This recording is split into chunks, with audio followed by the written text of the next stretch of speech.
Hello friends, welcome to Johara's Kitchen. இன்னைக்கு mother's day ஸ்பெஷலில் நம்ம first பார்க்க போகிற ரெசிபி ரவா பனியாரம். இது எங்கள் ஊர் ஃபேமஸ்ங்க. வாங்க அதுக்கான இன்க்ரீடியன்ஸ் என்னென்னு பார்த்துடலாம். 1 கப் ரவை, 1/2 கப் உளுந்து, 1/2 கப் சீனி, 2 டேபிள் ஸ்பூன் அளவுக்கு மைதா மாவு, 4 வாழைப்பழம் எடுத்திருக்கேன். பெருசாக இருந்தால் 2 எடுத்துக்கலாம், சின்னதாக இருக்கிறனால நான் 4 எடுத்திருக்கேன். 1 டீஸ்பூன் அளவுக்கு ஏலக்காய் தூள், தேவையான அளவு உப்பு, 1 பிஞ்ச் உப்பு போட்டால் போதும். இது 100 ml தேங்காய் பால் எடுத்திருக்கேன் ரவையை ஊற வைக்கிறதுக்காக. ஸோ அதுக்கு தேவையான அளவு மட்டும் தேங்காய் பால் ஊற்றினா போதும்.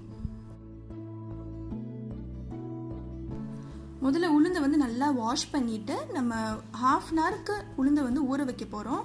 கரெக்டாக அப்ராக்சிமேட்டாக 30 நிமிஷம் ஊறினா போதும், அதுக்கு மேலே ஊற வேணாம். ரொம்ப நேரம் ஊறிச்சுன்னா எண்ணெய் குடிக்க ஆரம்பிச்சிடும், அதனால் 1/2 அன் ஹவர் மட்டும் ஊறினா போதும்.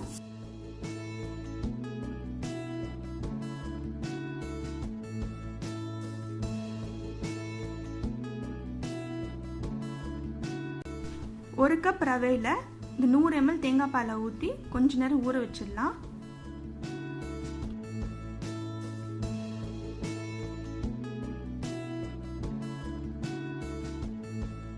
இப்போ உளுந்து ஒரு 1/2 அன் ஹவர் எக்ஸாக்டாக ஊறிடுச்சு.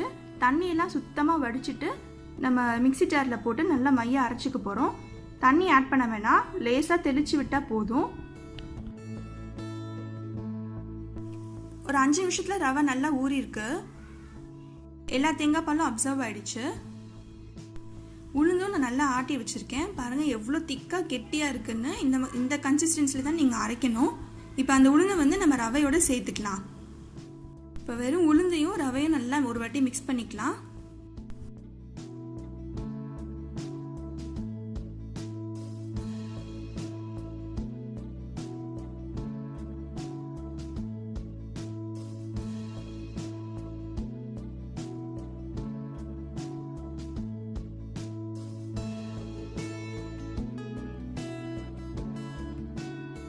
உளுந்தையும் ரவையும் நல்லா நம்ம மிக்ஸ் பண்ணி வச்சாச்சு. இப்போ நம்ம வச்சுருக்க வாழைப்பழத்தை 1 by 1 சேர்த்துக்கலாம். நான் கையால் தான் மேஷ் பண்ணி போடுறேன். கொஞ்சம் திக்காக இருந்ததுன்னா வாழைப்பழம் நீங்கள் ஃபோக் ஸ்பூனால் முதல்ல மேஷ் பண்ணிவிட்டு அதுக்கப்புறமா நீங்கள் இதை சேர்த்துக்கலாம். இப்போ வாழைப்பழம் போட்டுட்டு அதையும் ஒரு வாட்டி நல்லா மிக்ஸ் பண்ணிக்கலாம். அதுக்கப்புறம் சர்க்கரை தேவையான அளவுக்கு நம்ம ஆட் பண்ணிக்கலாம். இப்போ இது நல்லா கையாலே நீங்கள் நல்லா அடித்து நல்லா பிசைஞ்சிக்கணும். அப்போ தான் அந்த வாழைப்பழோட சங்க்ஸ் எல்லாம் எதுவுமே இல்லாமல் இருக்கும்.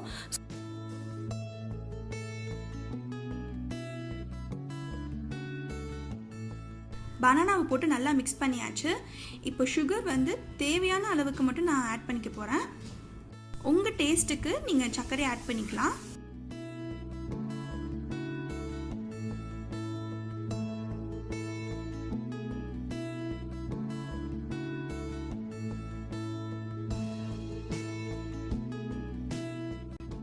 சுகர் ஆட் பண்ண கையோட நம்ம ஏலக்காய் தூளும் சால்ட்டும் ஆட் பண்ணிக்கலாம்.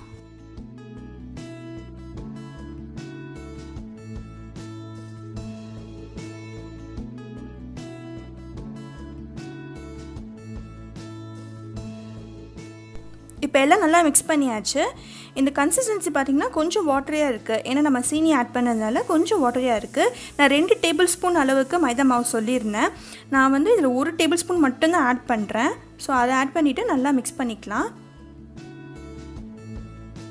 இந்த மாதிரி நல்லா கையை வச்சு நல்லா அடித்து நல்லா மிக்ஸ் பண்ணிக்கோங்க இன்னொரு தடவை.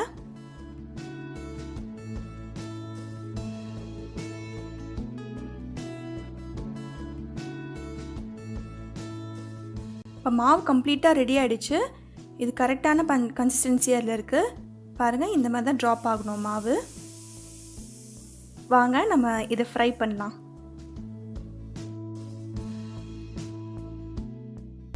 ஒரு பெரிய கடாயில் நான் ஆயில் ஊற்றி மிதமான சூட்டில் ஆயிலை ஹீட் பண்ணியிருக்கேன்.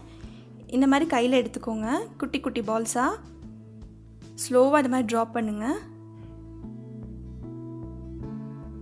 அதே மாதிரி 1 by 1 எல்லாத்தையும் போட்டு பொரிச்சு எடுத்துடலாம்.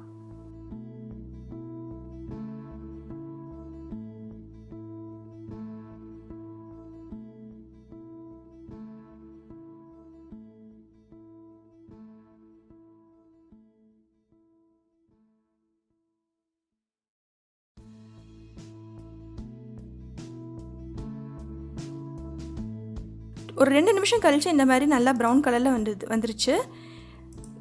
ஒரு லேடில் வச்சு லேசாக ஒவ்வொரு பணியாரத்தையாக திருப்பி விட்டுக்கோங்க. அப்போ தான் ஈவனாக எல்லா பக்கமும் வேகும். நல்லா டார்க் ப்ரௌன் கலரில் இது வந்து நல்லா ஃப்ரை ஆகணும். அது வரைக்கும் நம்ம வெயிட் பண்ணலாம். எல்லா பணியாரமும் இப்போ நல்லா வெந்துருச்சு. இங்கே பாருங்கள், நல்ல ஒரு ப்ரௌன் கலரில் வந்திருக்கு. இப்படி தான் இருக்கணும் இந்த கலர். அப்போ தான் பார்க்கறதுக்கு ரொம்ப நல்லாயிருக்கும். நம்ம எல்லாத்தையும் எடுத்து ஒரு டிஷ்யூ பேப்பரில் மாற்றிக்கலாம். அருமையான ரவா பணியாரம் ரெடி ஆகிடுச்சு. நான் அதை உங்களுக்கு ஒரு பணியாரம் எடுத்து ஓப்பன் பண்ணி காமிக்கிறேன். பாருங்கள், உள்ளக்க எவ்வளோ சாஃப்டாக இருக்குது, வெளியில் கிறிஸ்பியாக இருக்கும். இதை நீங்கள் 2 days 3 days கூட வச்சுருந்து சாப்பிட்லாம். ஒரு சில்வர் கண்டெய்னரில் போட்டு வச்சிட்டிங்கனாக்கா அது 2 days கூட கெட்டு போகாமல் இருக்கும். பெருநாள் அன்றைக்கி காலையில் எங்கள் அம்மா அதை சுடுவாங்க. வீடே மணக்கும், அவ்வளோ நல்லா இருக்கும். எனக்கு ரொம்ப பிடிச்சமான ரெசிபி எங்கள் அம்மா கிட்டேருந்து. ஸோ இது நீங்கள் வீட்டில் ட்ரை பண்ணி பார்த்துட்டு உங்கள் ஃபீட்பேக்கை கமெண்ட் செக்ஷனில் சொல்லுங்கள். இந்த வீடியோ பார்த்ததுக்கு மிக்க நன்றி.